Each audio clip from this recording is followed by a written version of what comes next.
Halo,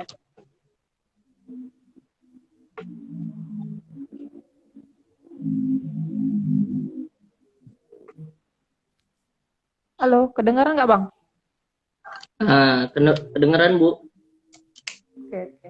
Berarti kita mulai jam 4 pas ya, Bu? Iya, iya. Sambil kita nunggu kan.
Jam 4 kita mulai ya, Bu. Oke. Bisa kita mulai, Bu? Boleh, boleh. Boleh ya. Assalamualaikum warahmatullahi wabarakatuh. Selamat datang dan selamat bergabung di pelatihan kita pada kesempatan hari ini di Klinik Bisnis Online yang bertemakan Belajar Seni Sulam Pita untuk UMKM Pemula. Semoga Bapak dan Ibu sehat-sehat selalu.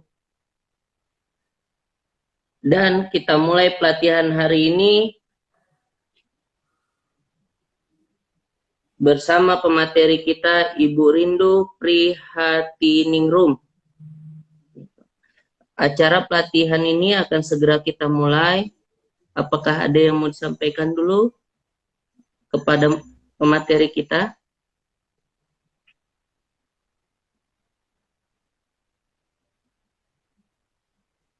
Atau acara kita akan langsung mulai kepada Ibu pemateri. Kami persilahkan untuk memulai materinya. Oke, terima kasih sebelumnya Bang Adit ya, kalau nggak salah Bang Adit. Ya. Assalamualaikum warahmatullahi wabarakatuh. Selamat sore Bapak Ibu pelaku UMKM. Perkenalkan nama saya Rindu. Hari ini saya yang menjadi pemateri dalam klinik bisnis rumah BUMN. Sebelumnya saya ucapkan terima kasih sebanyak-banyaknya kepada Rumah BUMN Serdang Bedagai karena sudah memberikan saya kesempatan untuk berbagi sedikit ilmu dan juga pengalaman tentang sulam menyulam. Karena ini nih materinya tentang sulam menyulam, jadi saya harap nantinya apa yang saya sampaikan dapat bermanfaat bagi Bapak Ibu pelaku UMKM khususnya yang memproduksi produk ataupun barang-barang seperti aksesoris atau produk-produk yang berhubungan dengan busana. Nah, jadi kalau berbicara tentang sulaman ini termasuk ke dalam desain hiasan. Desain hiasan itu dibuat bertujuan agar produk yang kita buat itu dengan ditambahnya hiasan itu akan menambah nilai-nilai tertentu, termasuklah dia nilai keindahan dan juga bisa menambah nilai jual dari produk tersebut. Sesuai dengan judul pelatihan kita hari ini kan sulaman pita bagi UMKM pemula. Jadi ini biar saya jelaskan dulu apa itu sulaman pita. Pertama, sulaman pita itu merupakan suatu teknik menghias kain dengan cara menjahitkan pita atau menyulam pita secara dekoratif di atas benda yang nantinya akan kita buat. Nah, itu jadi intinya sulam pita itu sama seperti menyulam biasa, tapi bahan utamanya pita. Nah, ciri-ciri dari sulam pita tadi, pertama karena sudah namanya judulnya sulaman pita, berarti menggunakan pita. Mau dari pita yang ukurannya paling kecil sampai yang paling besar, ataupun mau pita dari bahan apa, pokoknya dia pita kain, terutama pita kain. Lalu ciri-ciri sulam pita berikutnya karena dia pakai pita itu jadinya kan ada kesan 3 dimensinya, jadi lebih hasil sulamannya lebih hidup. Nah, jadi karena lebih hidup tadi itu pula, jadinya sulamannya lebih dekoratif. Nah, itu tadi mengenai apa itu sulam pita. Karena judulnya kan untuk pemula ya, berarti kita harus tahu dulu alat dan bahan apa yang diperlukan untuk buat sulam pita ini. Pertama kita bahas tentang alat dulu. Alat kalau tidak salah paling sedikit tuh ada 6. Memang alatnya yang umum-umum. Yang pertama itu ada ram. Di sini saya bilangnya ram, ke anak murid juga namanya ram, bentuknya bulat. Kalau bahasa bakunya pemidangan.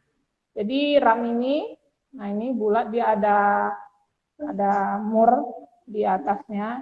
Ini gunanya kalau dia mau mengetatkan si kain. Jadi ram ini gunanya untuk menjepit kain agar kain tetap rata, nggak bergerak ketika disulam. Jadi hasil sulaman kainnya juga nggak berkerut. Jadi nanti kainnya diselipin di antara dua bagian ini. Itu pertama, alat pertama ada ram. Lalu berikutnya jarum sulam. Nah, jarum sulam yang dipakai untuk sulam pita, pilihlah lubang jarumnya yang, maaf ini kelihatan, yang besar ini. Nah, jadi kalau milih lubang jarumnya yang kecil, pitanya nggak akan masuk. Nah, selain memilih lubang jarum yang besar ini, lalu pilih juga yang ujungnya runcing. Nah, jadi nanti gampang jarum ini ditusukkan ke kain. Itu alat yang kedua. Kalau alat berikutnya gunting, biasa gunting untuk memotong kain. Nanti itu guntingnya untuk dipakai menggunting pitanya. Lalu pensil dan kertas. Kalau pensil nanti itu gunanya untuk ciplak motif ke kain. Kalau kertasnya media kita mau gambar motif. Nah, jadi pensil dan kertas itu gunanya untuk menciplak motifnya, motif sulamannya ke kain. Lalu alat berikutnya, alat kelima ada karbon. Karbonnya harus, saya menyarankan karbonnya karbon jahit. Namanya juga kita melakukan kegiatan menjahit harus karbon jahit. Kenapa harus karbon jahit? Karbon jahit itu dia punya tintanya itu gampang hilang ketika dicuci. Jadi jangan pakai karbon gambar yang kita beli di toko alat tulis. Karena warnanya juga berbeda. Kalau karbon jahit biasanya warnanya bukan warna-warna yang terlalu gelap. Biasanya kan kalau karbon gambar hitam sama biru gelap. Jadi nanti kalau pakai karbon gambar, hasil sulamannya itu jorok dan susah dicuci. Lalu alat terakhir mungkin korek api. Korek api itu gunanya nanti ketika mau membakar ujung pita, karena pita itu contoh ini, pita itu seratnya, ini lihat ujungnya, seratnya gampang terurai. Nah, ini seperti ini. Jadi lebih disarankan nanti ketika udah selesai, dia ujungnya dibakar. Itu untuk alat, hanya ada 6. Lanjut ya, ini kita ke bahan. Kalau bahan lebih sedikit. Bahan yang utama jelas pita. Pitanya pita kain, bukan pita kertas. Pita kain. Kalau dari ukurannya, pita itu ada banyak macamnya. Yang paling kecil ukurannya 0,3 cm. Ini yang paling kecil. Nah, sebesar ini. Di bawah setengah senti. Dan yang paling besar itu 5 cm. Kalau dari bahan, pita itu terbagi 2. Ada yang satin, ada yang organdi namanya. Kalau yang satin, ciri-ciri paling jelasnya kita membedakan itu pita satin atau tidak, warnanya mengkilat. Nah, warnanya mengkilat, lalu tenunannya tebal, kaku. Nih, pokoknya intinya warnanya mengkilat. Kalau mau membedakan mana pita satin, mana yang tidak. Itu. Pokoknya kalau pita satin warnanya lebih mengkilat.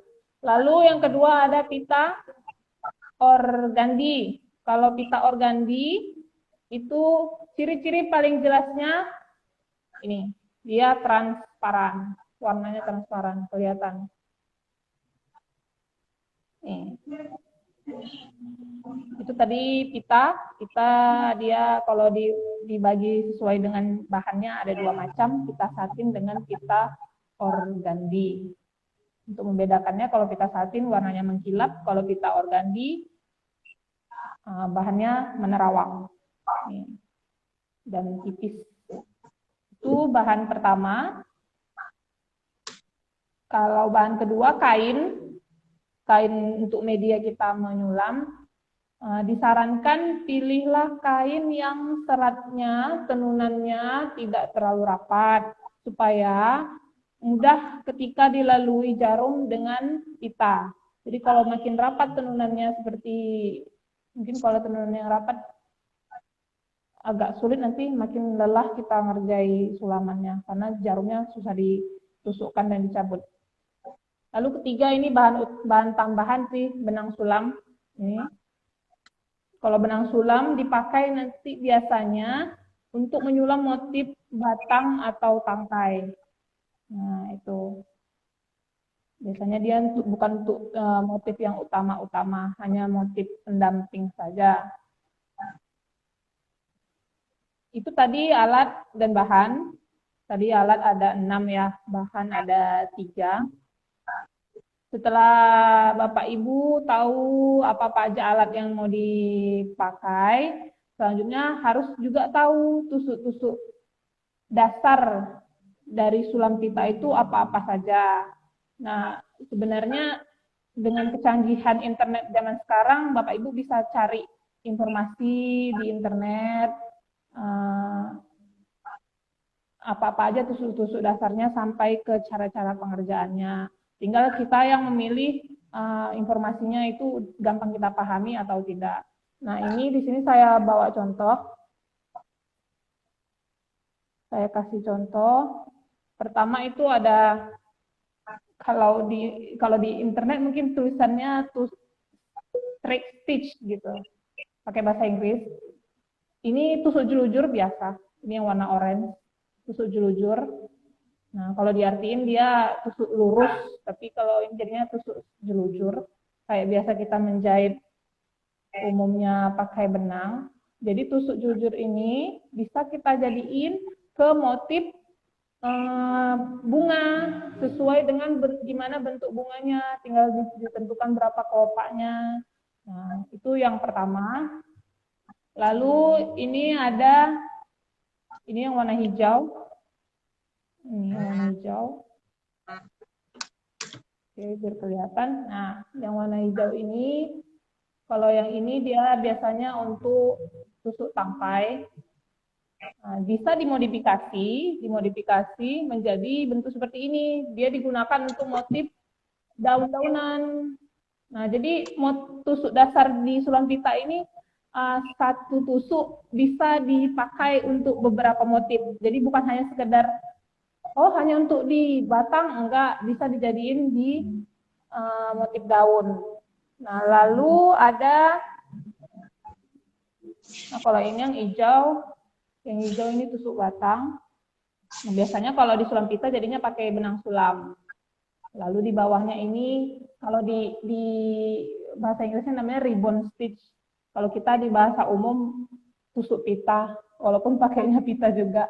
Nah, pengerjaannya sama seperti tusuk jelujur, tapi ada yang diselipin pitanya, jadi ada sisa pita yang belum tertarik. Nah, dia memang kayak gitu cara pengerjaannya. Kalau ini pun bisa dijadiin ke motif bunga, jadinya yang ini, yang orange ini, gitu.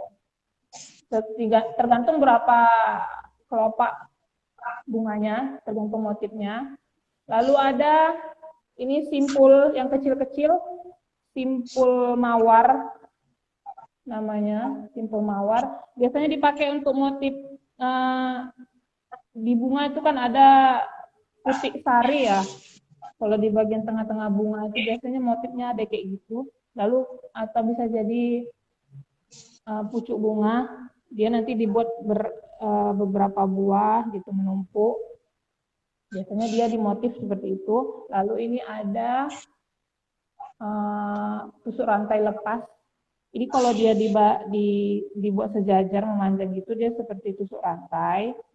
Nah, ini diganti, dia dilepas, ada pengaitnya. Dia dibuat jadi untuk motif bunga sesuai berapa kelopak yang mau dibuat.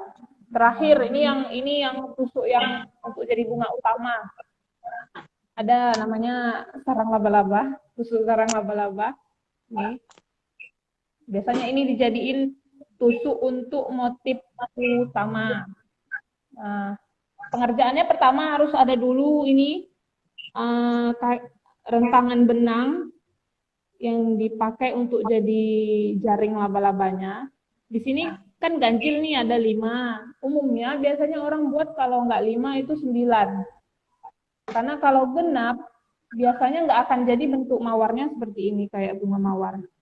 Dia harus genap karena nanti pitanya akan diselang-seling ke dalam rentangan benangnya ini. Nanti pitanya dikeluarin dari tengah, lalu berselang-seling lah, ada di bawah benang, ada di atas benang. Sampai penuh, sampai ketutupan si rentangan benangnya itu. Jadinya nanti hasilnya kayak gini. Tinggal bagaimana nanti motif apa yang mau kita motif sulamannya apa yang mau kita buat, kita sesuaikan dengan tusuk-tusuk dasar ini. Gitu. Karena kan tusuk dasarnya bisa fleksibel, yang untuk tangkai bisa jadi bunga, yang untuk daun bisa jadi bunga. Itu tadi ada 8 ya kalau nggak salah. Kalau kita rajin cari informasi, biasanya ada lagi tambahan-tambahan tusuk-tusuk dasarnya itu. Nah, itu untuk yang sebenarnya dasar yang harus Bapak Ibu ketahui kalau memang nanti mau membuat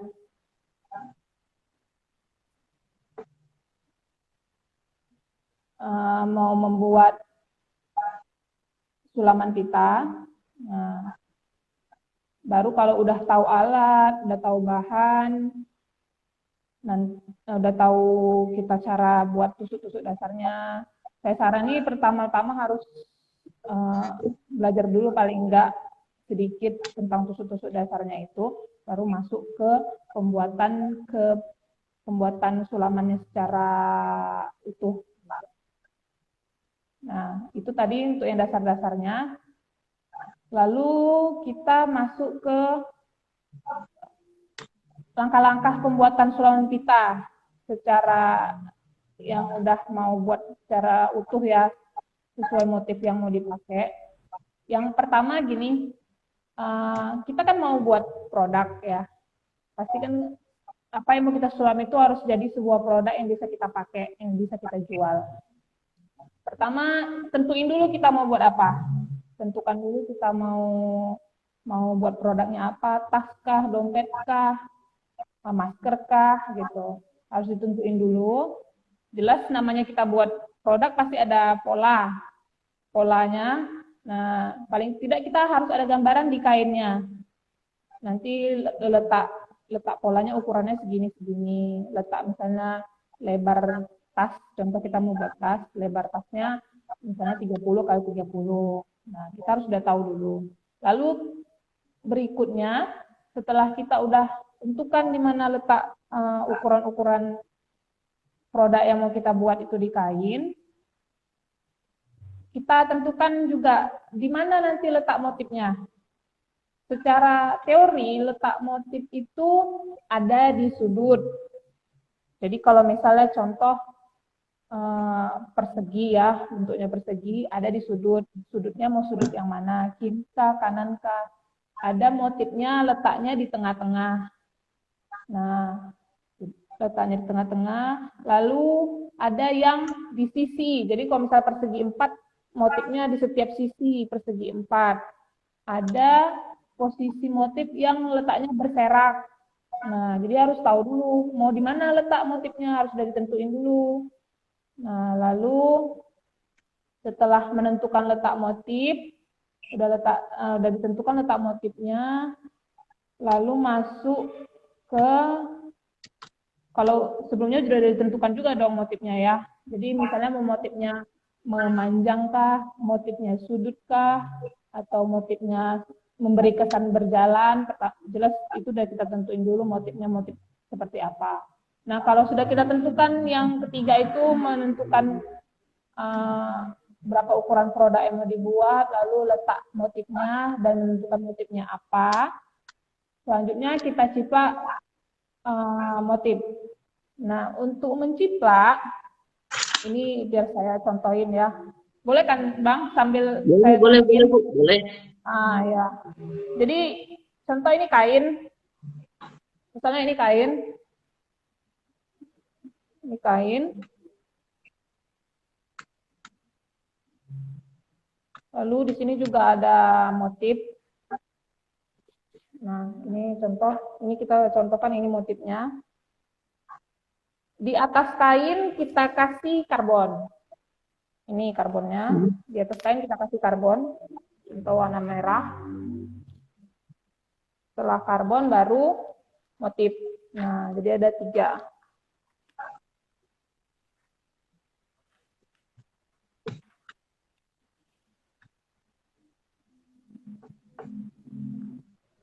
Saya kasih saran sih, kalau buat motif, misalnya ada motifnya kan, buat motifnya itu di kertasnya yang agak tebal, jadi awet. Motifnya kalau nanti diciplak-ciplak terus awet. Lalu ada satu lagi cara biar, ini contoh, nah jadi di atas kertas motif, di tengah-tengah karbon, lalu di bawahnya kain. Ada satu lagi cara biar kertas motifnya itu tetap awet, bisa dipakai berulang-ulang. Di atas kertas motif ini ditambah plastik mika. Kalau kita lagi jilid laporan kan ada plastik mika itu di fotokopi. Nah, di atasnya.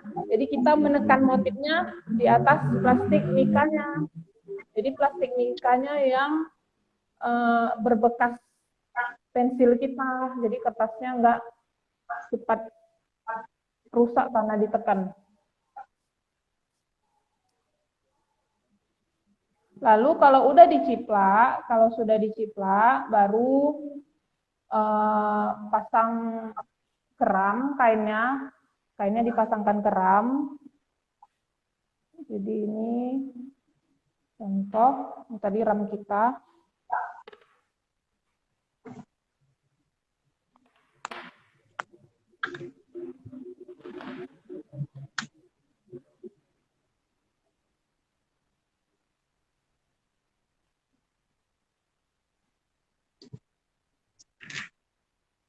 Bentar ya Bang, maaf agak lama.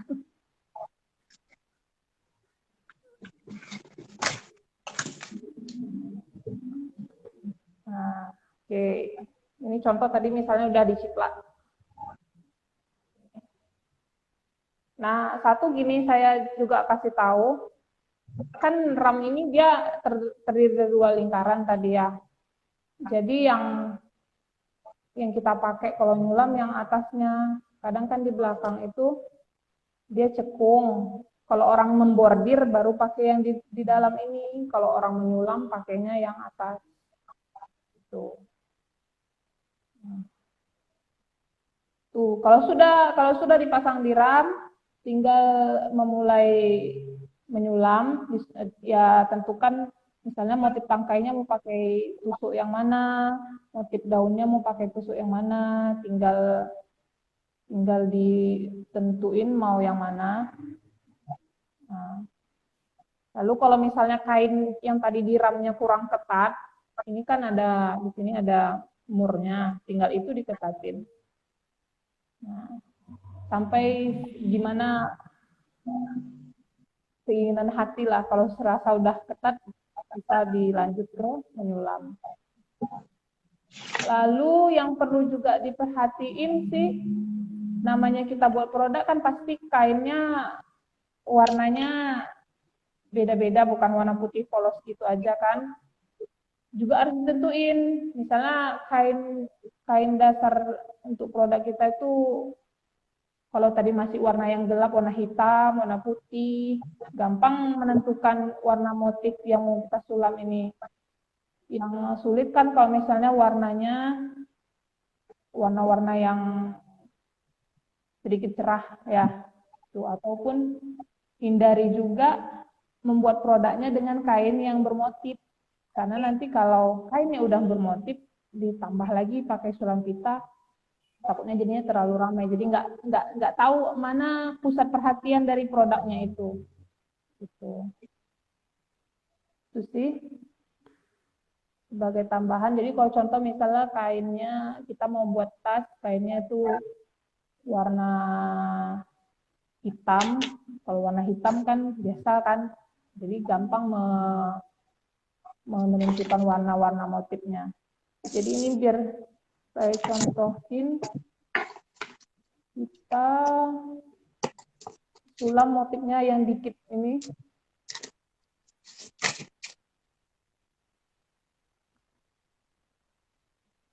Lalu sebagai tambahan aja sih, pita ini kan karena dia sulamannya jadinya timbul, ada kesan 3 dimensi, jadi perawatannya juga nggak bisa asal-asal. Nggak mungkin dong udah disulam, contohnya ada sulamannya udah jadi. Nah, misalnya ini udah jadi. Karena ini di sini ada berbagai macam tusuk jadinya. Pertama ada tusuk sarang laba-labanya jadi bunga utama. Lalu untuk daunnya pakai yang tusuk pita ya. Lalu ini ujung bunga yang tusuk bunganya pakai tusuk mawar. Jadi kalau misalnya udah jadilah ini sulamannya contoh pada suatu produk, usahakan ya kita kan biasanya mencuci itu pakai ada sikatnya kan Bang, jadi jangan sampai sulam pitanya yang disikat jadinya berbulu, karena tipe terutama pita satin itu cepat berbulu. Nah, jadi diperhatiin kalau bisa yang disikat ya cuman bagian kain-kainnya aja. Nah, tuh. Nah, dengan ini pun bukan sulamannya jadinya bukan hanya bisa pakai pita aja. Kalau udah jadi kayak gini, misalnya mau tambah payet, mutiara bisa. tergantung apa tujuan produk kita mau dibuat, apa sasaran orang mau membeli produk kita. Kalau misalnya sasaran produk kita itu memang untuk orang yang dipakai, untuk orang yang memakainya itu nanti untuk ke acara-acara formal atau misalnya ke pesta, mungkin bisa pakai buat clutch. Nah, di depannya itu kasih sulam kita, baru tambah-tambah payet. Ditentukan aja sesuai apa tujuan produk kita sih. Tuh.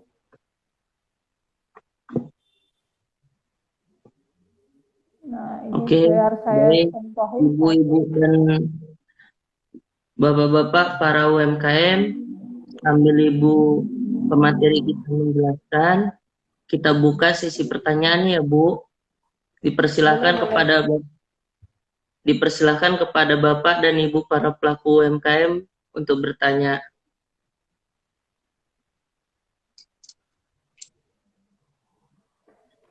Berarti Bu, untuk perawatannya ada lagi yang lain Bu? Misalnya perawatannya untuk sulam pite ini apa ada lagi Bu yang lain?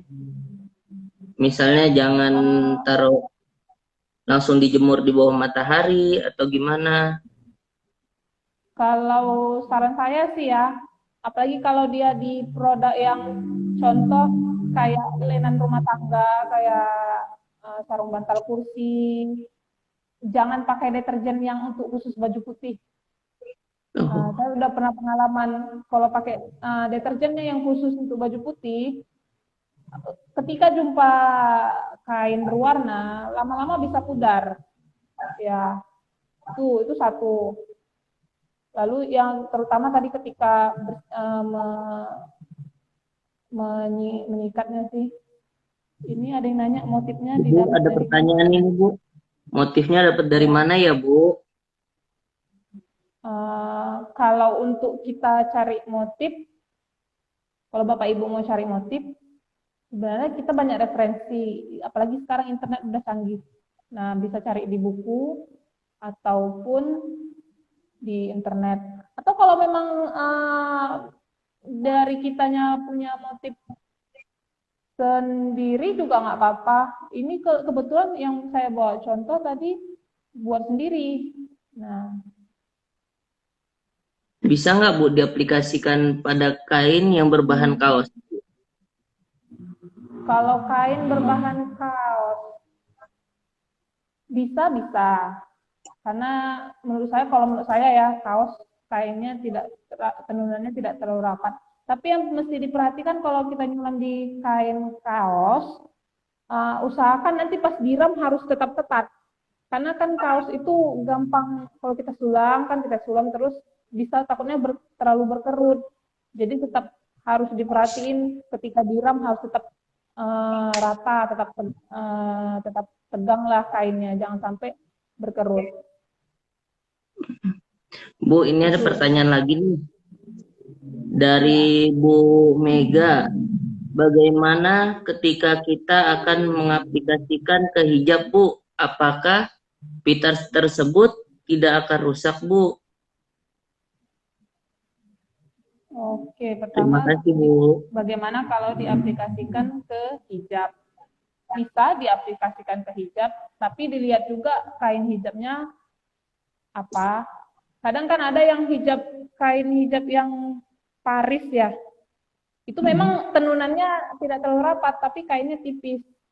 Nah, jadi nanti hasil jadinya kelihatan juga bagian buruk. Ini kan kalau kita nyulam ada bagian buruknya. Nah, kayak gini bagian buruknya. Kalau kainnya terlalu tipis menerawang, bagian buruknya jadinya kelihatan. Lalu kalau tadi dia bertanya tentang perawatannya, apakah pita tersebut tidak akan rusak? Bu? Enggak, kalau saya rasa enggak. Gimana kita merawatnya? Nah, jadi kalau contoh jilbabnya terutama kalau dicuci pakai mesin cuci tuh yang yang ditakutkan cepat rusak. Nah, jadi itu tentang kerajinan kita tentang merawatnya aja sih Bang. Untuk Mega Effendi bisa di hijab, Tapi tetap diperhatiin juga tentang perawatannya. Takutnya kalau kita terutama pakai mesin cuci karena diputer itu, takutnya cepat copot di sulamannya. Ini Bu ada lagi nih pertanyaan dari Ibu Deta. Untuk jenis Ya. pitanya boleh yang lain tidak Bu? Pitanya pita kain. Nah, jadi saya tegaskan pitanya pita kain. Jadi kalau pita di luar dari pita kain nggak bisa. Kan ada yang pita kertas tuh ya kan Bang? Iya Bu. Nah, itu nggak bisa. Nah, jadi hanya pita kain. Tadi pita kain kan ada dua jenisnya ya Deta ya. Ada yang satin sama yang organdi. Tinggal mau pilih yang mana aja. Mau yang satin, mau yang organdi, terserah. Makasih Bu. Bu, boleh nggak Bu dicontohin sedikit gitu cara-caranya? Oke. Jadi ini dari awal nih ya. Contoh ini kan udah dimasukin ke jarum. Biasa kan masukin pita ke jarum. Jadi kalau pitanya besar kayak gini, tinggal dilipat dua baru dimasukin ke jarum. Nah, lalu ujungnya, kalau saya ya ujungnya tinggal kita kan ini gini, dimasukin aja. Kayak menyimpul biasa. Makanya tadi saya bilang alatnya ada namanya pakai korek api.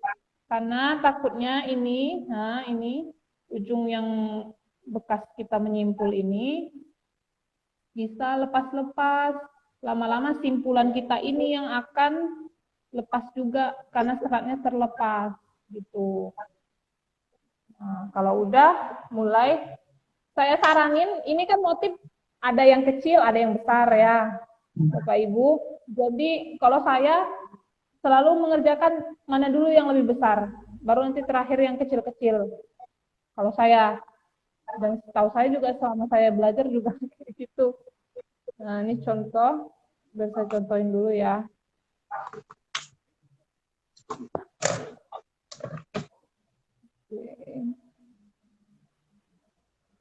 Jadi kita ngerjakan yang motif bunganya dulu. Ini motif bunganya saya pakai tusuk dasar yang tusuk jelujur. Jadi kalau misalnya motifnya kan ada banyak kelopak kayak gini. Nah, saya kasih saran, kerjakan dia dulu, ditentuin dulu 4 sisi. Jadi satu di bawahnya, baru di kiri dan di kanan. Baru selebihnya menutupi ruang antara yang awal kita buat tadi. Ini biar saya contohin dulu ya.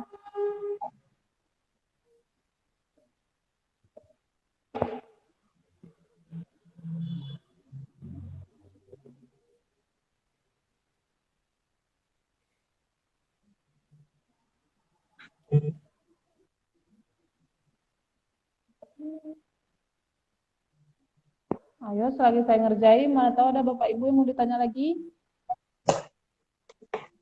Ini Bu ada nih pertanyaan. Bu, ukuran jarumnya ukuran berapa Bu? Bisa pakai jarum jahit biasa kah Bu? Kalau jarum jahit biasa kan, kalau kita beli itu ada yang dari paling kecil sampai yang paling besar. Nah, biasanya dia kalau kita datang ke toko alat jahit, kita tinggal bilang aja. Biasanya ada khusus satu bungkus itu jarumnya memang lubangnya yang gede, khusus untuk menyulam.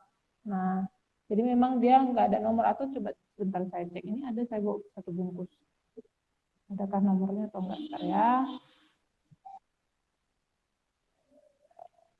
Oke, di sini contohnya sewing needle 18 tapestry. Ada kode 18. Berarti mungkin kalau di cara produknya 18. Oke, ini tadi udah dua bagian. Bentar ya. Nah, jadi ini saya pakai kan yang tusuk jelujur. Tadi kan saya bilang buat dulu bagian kelopak awalnya biar nanti pembagiannya pas. Nah, jadi kalau tusuk jelujur tinggal gampang aja, keluarkan dulu dari bawah, baru mana ujung motifnya ditusuk lagi jarumnya. Tuh, jadi ini. Nah.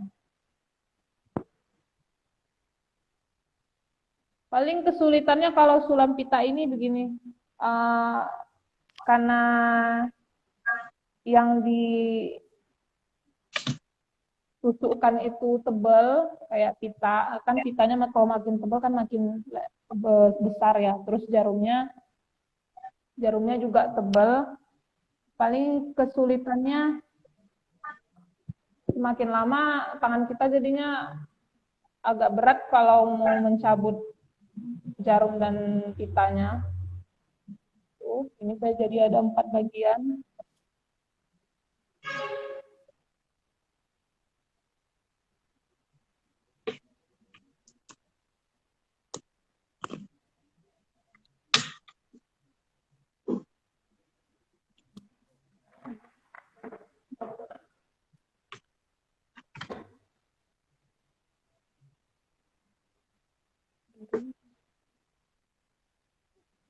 Nah, ini contoh tadi, saya ulang lagi kalau yang tusuk jelujur.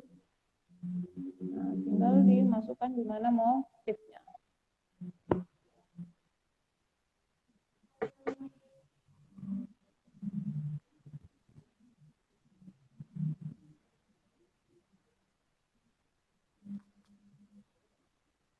Nah, terus kan ini pita itu kan dia ada bagian baiknya, ada bagian buruknya. Apalagi kalau dia pita satin. Jadi ketika pas disulam, diperhatiin juga harus bagian baiknya yang muncul dengan bagian buruknya. Nanti dia kelihatan kok mana yang bagian baik, mana yang bagian buruk. Nah, kalau udah 4 sisi gini, nih, tinggal diisi motif-motif yang ada sisanya.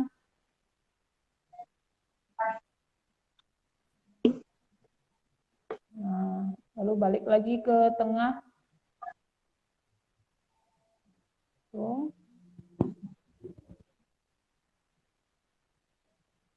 Lalu tinggal isi lagi mana motifnya yang belum terpenuhi dengan sulam pitanya.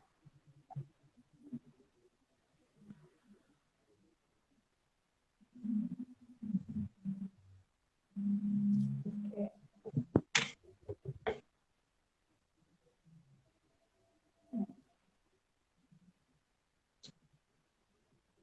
Paling yang utama kalau bagi yang pemula, kalau mau latihan menyulamnya, bisa beli kain belacu untuk belajar awalnya, pakai kain belacu. Karena kain belacu kan dia masih tenunannya tidak terlalu rapat, lalu kainnya juga nggak terlalu tipis, jadi nanti hasil jadinya nggak terlalu berkerut.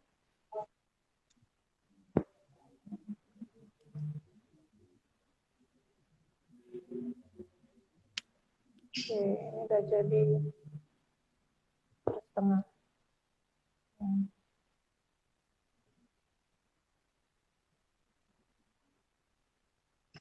Lalu, oke, ini udah jadi setengahnya, seperempatnya, sorry.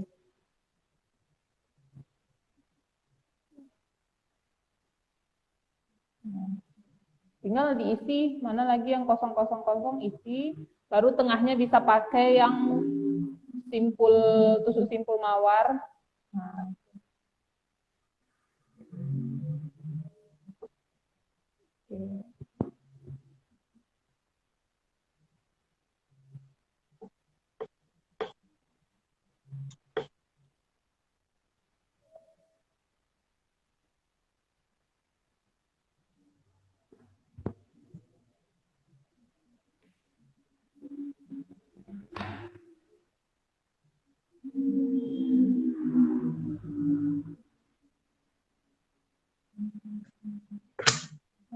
Oke.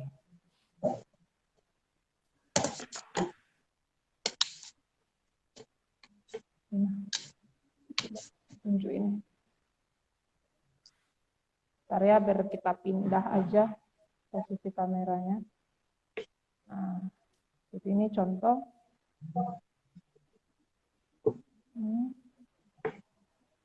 Nah,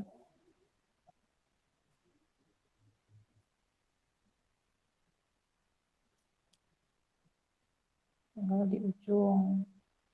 Kalau untuk motif yang seperti ini begini pengerjaannya.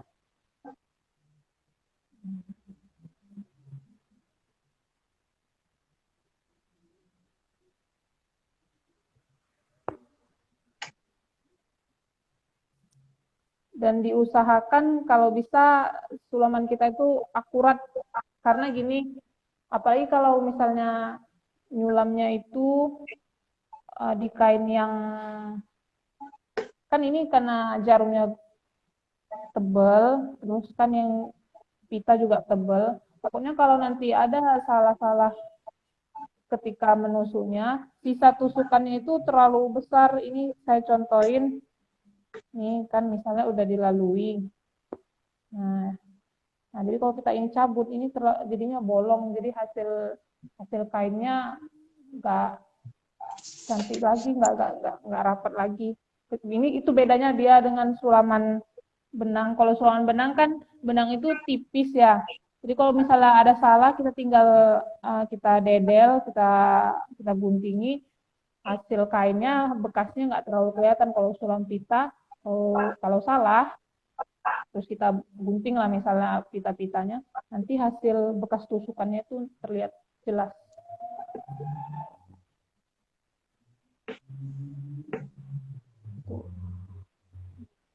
Kita selesaiin dulu satu bunga ini ya.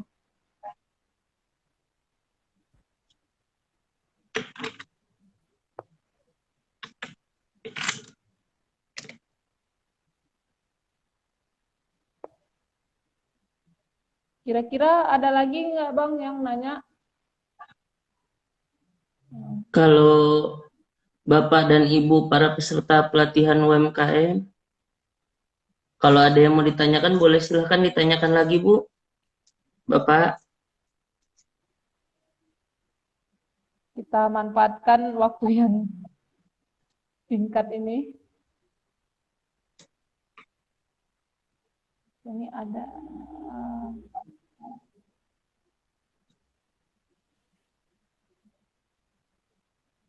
kelas khusus nggak Bu untuk belajar prakteknya langsung? Jika hanya dengan teori kurang ngeh. Saya sudah mencoba sebelumnya, cuma belum bisa juga. Kalau Ibu Erlin Jokam ya, Ibu Erlin Jokam 354. Kalau Ibu warga Serdang Bedagai mungkin kita bisa jumpa.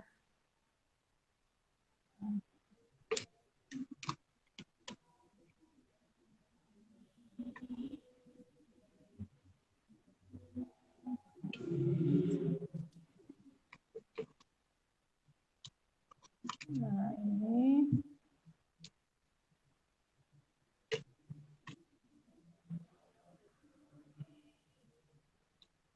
atau yang bagi Ibu misalnya, kalau saya kalau mau tambah ilmu sih sekarang YouTube udah banyak banget yang memberi video pembelajaran tentang yang berhubungan dengan sulam menyulam atau jahit menjahit, udah banyak. Tinggal Ibu nanti yang cari yang mana channel yang penyampaiannya gampang dipahami sama Ibu. Tuh.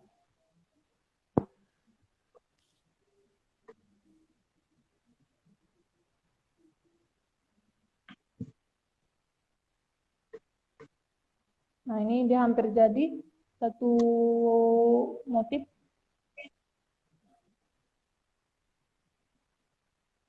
Oke. Kayaknya nggak ada lagi ya yang mau tanya ya. Udah jadi Bu? Bentar.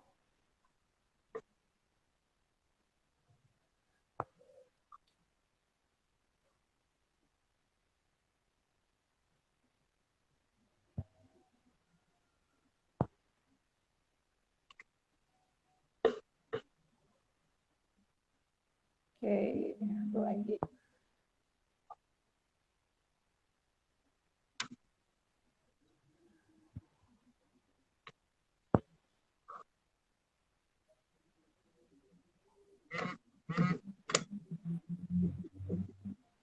Nah, ini contoh udah jadi satu bunga. Jadi nanti tinggal mana lagi motif-motif yang lebih besar dikerjakan lagi. Baru selebihnya nanti bisa terakhir motif tangkai sama motif daunnya. Tuh. Ibu, ini ada pertanyaan lagi nih Bu, pertanyaan terakhir dari Ibu Mega. Kalau benang saya paham, ketika sudah selesai Bu, gimana dengan pita cara mengakhiri? Oke. Jadi ini contoh misalnya sudah selesai ya, ini di belakang. Nah, kalau saya ya, kalau dia ada, ini kan ada bagian buru rentangan yang di atas ya, kita selipin aja di situ. Jadi ini contoh, lihat ya. Nah, ini diselipin gini. Nah, tuh. Lalu ini kan ada yang melingkar nih. Nah, kita kaitkan jarum kita ke situ, kita masukin. Nah, lalu tinggal ditarik mati. Ini. Nah, kalau udah digunting, misalnya ini udah digunting ya, contoh. Digunting. Nah, ini udah digunting. Kan ini ada sisanya nih. Ya. Sisanya ini Bapak Ibu bakar pakai korek api. Karena tadi kan sifat pita kain ini dia gampang terurai. Ini contoh nih tadi saya nggak saya bakar karena lupa bawa korek api jadinya terurai. Jadi harus tetap dibakar. Nah, sampai di simpulannya yang tadi. Jadi nanti nggak copot-copot seratnya. Kalau takutnya nggak dibakar, simpulannya ini juga lepas karena seratnya terlepas. Itu sih tambahan. Kalau di sulam benang kan tinggal dikait, disimpul, udah tinggal digunting selesai. Oke, makasih banyak ya Bu atas materinya. Oke, sama-sama. Dan contohnya. Semoga apa yang saya sampaikan dapat diterima Bapak Ibu yang ikut live hari ini. Baik, dengan berakhirnya pelatihan kita pada sore ini belajar seni sulam pita untuk UMKM pemula. Kami memohon maaf kepada seluruh Bapak dan Ibu UMKM. Kami sadar sebagai hamba Allah tidak ada yang sempurna. Kami sadar kami banyak kekurangan. Untuk itu kami memohon maaf apabila ada kekurangan pada pelatihan hari ini. Wabillahi taufiq wal hidayah. Wassalamualaikum warahmatullahi wabarakatuh. Sebelumnya kepada Bapak dan Ibu para pelaku UMKM, acara kita lanjutkan di grup WhatsApp. Terima kasih Bu. Assalamualaikum. Terima kasih. Waalaikumsalam.